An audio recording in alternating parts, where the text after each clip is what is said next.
Hi guys, welcome to exam bay. So ये हमारा third lecture है सेबी ग्रेड ए 2020 प्रिपरेशन का complete course on costing.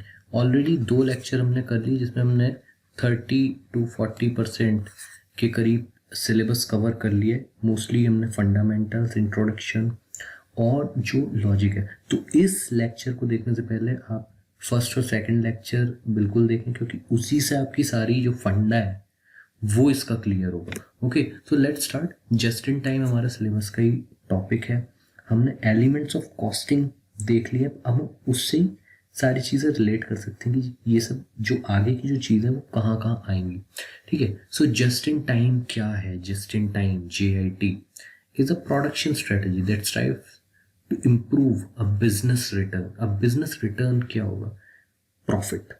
ठीक है, रिटर्न आप ये लगा लो कि बिजनेस का मतलब आपको तो चाहिए मुनाफा। ठीक है, आपका मुनाफा जिस चीज़ में ज़्यादा हो तो वही हम यूज़ करेंगे। तो improve business return on investment. आपने 100 रुपये अगर इम्प्रूव करे हैं, लगाए हैं बिजनेस में, किसी पर्टिकुलर स्ट्रेटजी या किसी पर्टिकुलर टेक्नोलॉजी, सपोज करो इन सिंपल बहुत ही आसान से तरीके से कोई आप नई मशीनरी ला के लगा रहे हो।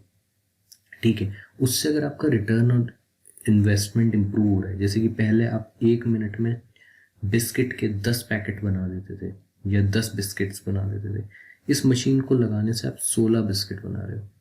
ठीक है, तो आपका रिटर्न ऑन इन्वेस्टमेंट इम्प्रूव हो रहा है। तो यहाँ पे किसी मशीनरी की बात नहीं हो रही, बट एक स्ट्रेटेजी की बात हो रही है जिसमें बहुत कुछ चीज़ें हो सकती है। So by reducing inventory and associating carrying cost. So just in time यही है। जस्ट इन टाइम का अगर हम मतलब देखें कि एकदम जब जो चीज़ आई है तभी हम वो करेंगे। सपोज करिए कि हमारे पास गेस्ट वगैरह आने वाले हैं हमारे घर पे, हम 4 दिन पहले से सामान लाकर नहीं रखेंगे। हमें नहीं पता कितने लोग आ रहे हैं क्या है, बट जैसे ही जब गेस्ट आए ऑब्वियसली वो हमसे मिलेंगे, बात करेंगे, ये सब करेंगे। हमें पता लग गया कितने गेस्ट आए हैं, क्या किस तरीके से खाएंगे पिएंगे, तो हम तभी के तभी नीचे शॉप से जाके सामान अपना ले आएंगे। ठीक है, इन्वेंट्री भी रिड्यूस करी हमने, कैरिंग कॉस्ट वगैरह भी तभी हम ले आए तो रिड्यूस करी। ठीक है, so this increase efficiency and decrease waste as firm receive goods only when needed in production process. So जब जैसे प्रोडक्शन प्रोसेस में, जैसे कि कोई एपरल बनाने की कंपनी है, उन्हें पता है कि उनका जो दिवाली के आसपास काफ़ी बिक्री होगी, दिवाली उससे पहले, और सर्दियों में भी लोग खरीदते हैं, तो वो तभी जो उसका रॉ मटेरियल वगैरह है तभी लेके आएंगे और अपने बनाएंगे। ठीक है, क्योंकि ये मोस्टली जो स्ट्रेटजी होती है ये एम्प्लॉय होती है जिनके पास कॉन्ट्रैक्ट्स वगैरह आते हैं। ठीक है, जैसे तिरुपुर में बहुत बड़ी इंडस्ट्री है कपड़ों की, उन पे ऑर्डर्स आते हैं, तो जब ऑर्डर आएगा तभी वो काम करेंगे, पहले से बना के नहीं रखेंगे। तो उससे क्या होगा, वेस्ट वगैरह कम हो जाएगा। This method requires manufacturers to forecast demand accurately. Obviously demand आपको पता होनी चाहिए, वरना आप गलत क्वांटिटी बना दो। Right, just in time inventory system focus on right material, right time, at the right place and in the exact amount. तो ये हमारा जस्ट इन टाइम का फंडा है। इस पर क्वेश्चन आएगा तो वही आएगा कि जस्ट इन टाइम से रिलेटेड आपकी अंडरस्टैंडिंग पूछेंगे क्या है। तो अगर आपको कॉन्सेप्ट पता है तो आप आराम से इसमें बता दोगे। कोई फैक्चुअल कोई ऐसा कुछ नहीं है कि कुछ आपसे ऐसा पूछ लेंगे आपको पता नहीं होगा। आपको फंडा पता है तो आप बता दोगे। Second is inventory turnover ratio. Inventory turnover ratio क्या होता है? जैसे कि एक पर्टिकुलर आप पीरियड ले लो, 3 महीने का कोई क्वार्टर ले लो। ठीक है, जनवरी टू मार्च का कोई क्वार्टर ले लो। राइट, तो उसमें आपके पास जो इन्वेंट्री पड़ी है ऑन एन एवरेज, ठीक है, तो कितनी, सपोज करो कि आपके पास 500 पीसेस पड़े हैं। अब आपके जो फर्म है उसमें से आपके 800 पीसेस बिकते हैं, मतलब 500 पीसेस जो पड़े थे वो तो गए ही गए, ऊपर से 300 पीसेस और गए। तो इस तरीके से हम इन्वेंट्री टर्नओवर रेशियो को लेते हैं, ratio of value of materials consumed during a given period to the average level of inventory held during that period. तो इन्वेंट्री टर्नओवर रेशियो, ठीक है, अगर 1 से ज़्यादा इन्वेंट्री टर्नओवर रेशियो मतलब कि आपके पास जो माल पड़ा था उससे भी ज़्यादा बिका है, मतलब आपको दोबारा लाना पड़ा है। ठीक है, तो ये value of material consume during that period, during a particular period, value of average stock held during that period. तो ये फॉर्मूला आपको याद रखना है। आप ये पता होगा तो आप आराम से कई सारी चीज़ें इससे निकाल सकते हो। ठीक है, तो अगर इन्वेंट्री टर्नओवर रेशियो ITR ज़्यादा है, इसका मतलब क्या है? इसका मतलब है कि भाई सामान ज़्यादा बिक रहा है, उस फर्म का कमाई अच्छी हो रही है, ऑब्वियसली रेवेन्यूज ज़्यादा आ रहे हैं। ठीक है, तो हाई ITR ही फेवरेबल है, सबको हाई ITR चाहिए होता है हर बिजनेस को। ठीक है, तो मूवमेंट का इससे पता लगता है कि कितना जो इन्वेंट्री है वो हमारी मूव हो रही है, कितनी जा रही है, कितनी जल्दी माल बिक रहा है। Simple. Inventory turnover shows how many times the company has sold and replaced inventory during a given period। ये आप याद रखोगे। This helps businesses make better decisions। तो अगले क्वार्टर के लिए जो है वो कंपनी हमारा मतलब उस हिसाब से देख के कि सेम क्वार्टर में लास्ट ईयर कितनी इन्वेंटरी बिकी थी, इस क्वार्टर में कितनी बिकी है, तो उस हिसाब से फोरकास्ट वगैरह करके वो अपना माल बनाएंगे, जिससे कि उन्हें बीच में एकदम से लाना ना पड़ जाए, बीच में कमी ना पड़ जाए, इस तरह से। इन्वेंट्री क्या होती है? इन्वेंट्री हमें पता ही है भाई, एक तो रॉ मटेरियल होते हैं, एक वर्क इन प्रोग्रेस होते हैं और एक फिनिश्ड गुड्स होते हैं। ठीक है, तो ये हमारे raw materials, work in progress and finished product, तो ये होती है। ये जो पॉइंट है ये बहुत इंपॉर्टेंट है, ये आपको याद रखना है। क्लासिफाइड एज करंट एसेट इन कंपनीज बैलेंस शीट। पहली बात तो कंपनीज बैलेंस शीट में आता है क्योंकि ये एक एसेट होता है इन्वेंट्री आपका, और करंट एसेट होता है क्योंकि इन्वेंट्री को आप नहीं चाहते कि भाई 2 साल तक पड़ी रहे, आप चाहते हो जल्दी से जल्दी निकले, तो इसलिए ये करंट एसेट होता है, शॉर्ट टाइम एसेट। राइट, अब ये कॉस्ट शीट मैंने इसमें दिखाई है, ये बहुत इंपॉर्टेंट है। इससे भी हम कई सारे इन्फ्लुएंसेस निकाल सकते हैं। इससे आपको थोड़ा अंदाज़ा लगेगा कि जो हमने लास्ट वीडियो में डायरेक्ट मटेरियल, इनडायरेक्ट मटेरियल, उनकी जो बातें करी थी और मैंने आपको प्राइम कॉस्ट, ओवरहेड्स वगैरह बताए थे, वो क्या है। तो देखिए, डायरेक्ट मटेरियल में आपका ये ओपनिंग स्टॉक हो गया, रॉ मटेरियल वगैरह, उसमें वर्क इन प्रोग्रेस भी हो गया, raw material, work in progress और फिनिश्ड प्रोडक्ट। ऐड आप करोगे परचेजेस, फिर आपने कुछ इस मंथ में, अगर हम मंथ करें, ठीक है, यहाँ पे टाइम लिखा हुआ है, कुछ नया रॉ मटेरियल भी हमने खरीदा। ऐड इंसिडेंटल चार्जेस, अब उसमें जो इंसिडेंटल चार्जेस उन्हें लाने के जो कुछ एकदम उससे डायरेक्टली रिलेटेड जो चार्जेस हैं वो लगे, और लेस क्लोजिंग स्टॉक। ठीक है, तो ये हमारा हो जाएगा।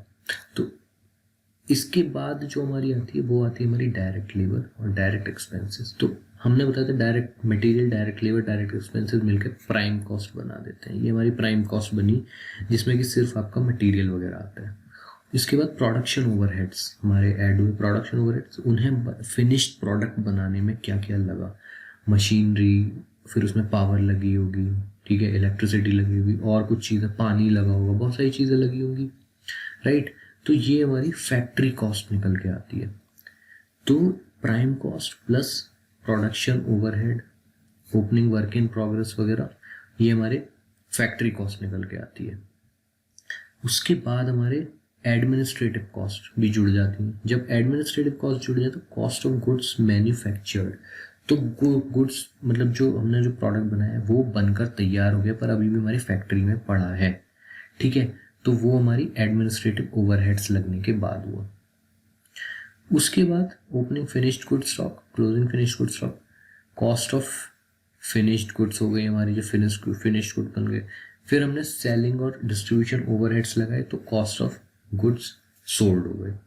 तो ये हमारी जो फाइनल जो कॉस्ट आई, जो हमारे डिस्ट्रीब्यूशन ओवरहेड्स लगने के बाद आई, इससे हम निकालेंगे कि हमारा जो एक प्रोडक्ट है वो कितने का हमें पड़ा, हमें उस पर कितना प्रोडक्ट प्रॉफिट मार्जिन चाहिए, मार्केट को देखते हुए कि हमारे कॉम्पिटिटर्स कितना का बेच रहे हैं। ये सब चीज़ें ध्यान में रखते हुए हम उसकी सेलिंग प्राइस निकाल सकते हैं। अब मेथड्स ऑफ कॉस्टिंग, ये सिलेबस में जॉब कॉस्टिंग, ये आपको याद रखने हैं by definition. Job costing, batch costing, contract, process, operating, multiple.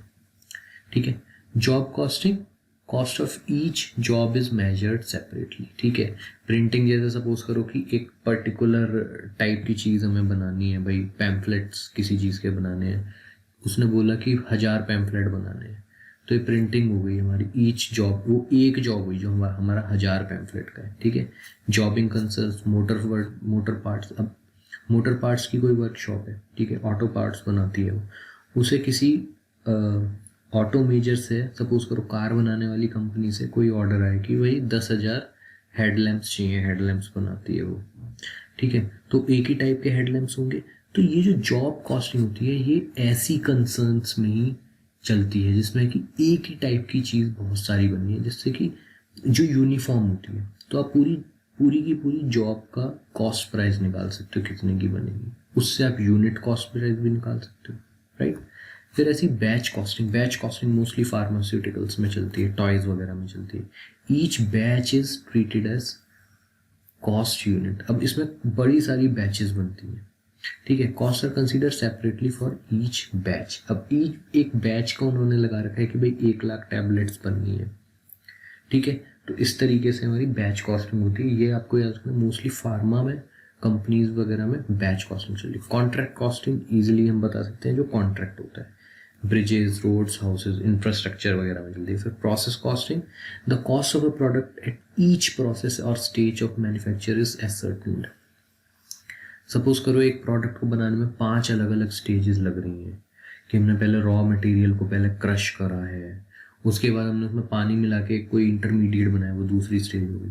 फिर उसमें कुछ और मटेरियल, कुछ केमिकल वगैरह मिला के एक और इंटरमीडिएट बना, वो तीसरी स्टेज होगी। तो ऐसे करके 5 स्टेजेस में फिनिश प्रोडक्ट बनता है।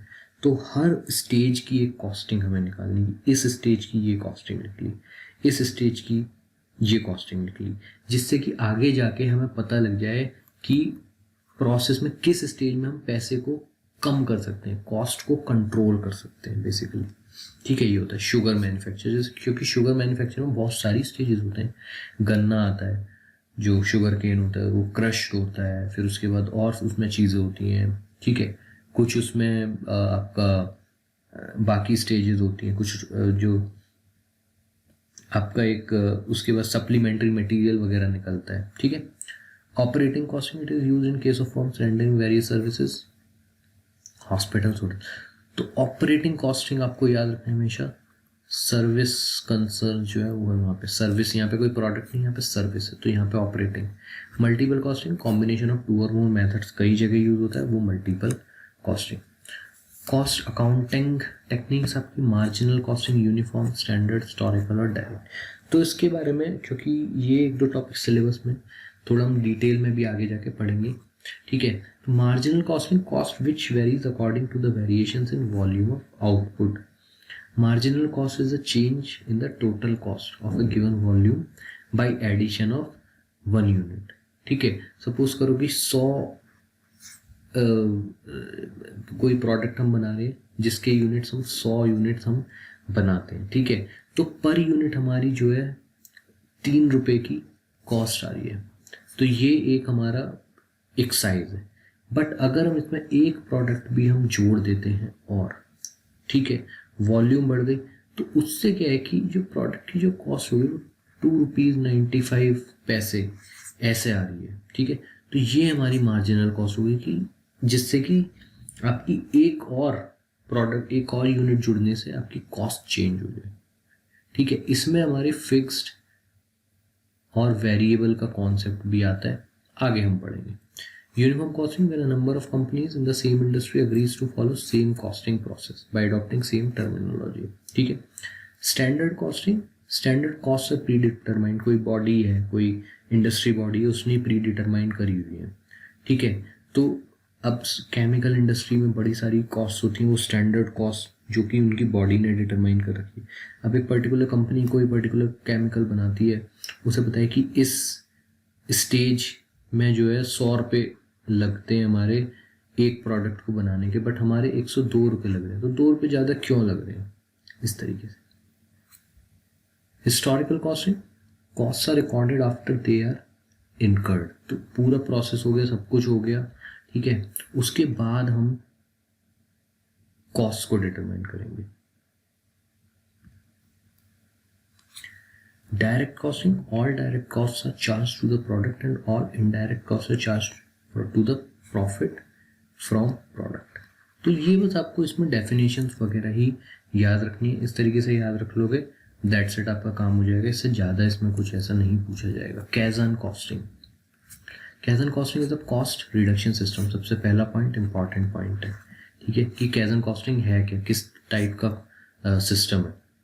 तो but kaizen is a Japanese word meaning continuous improvement. तो हम इसमें we are seeking continuous improvement, जिससे कि कॉस्ट आगे जाके कम होती रहे, प्रोसेस को हम और एफिशिएंट बनाते जाएं।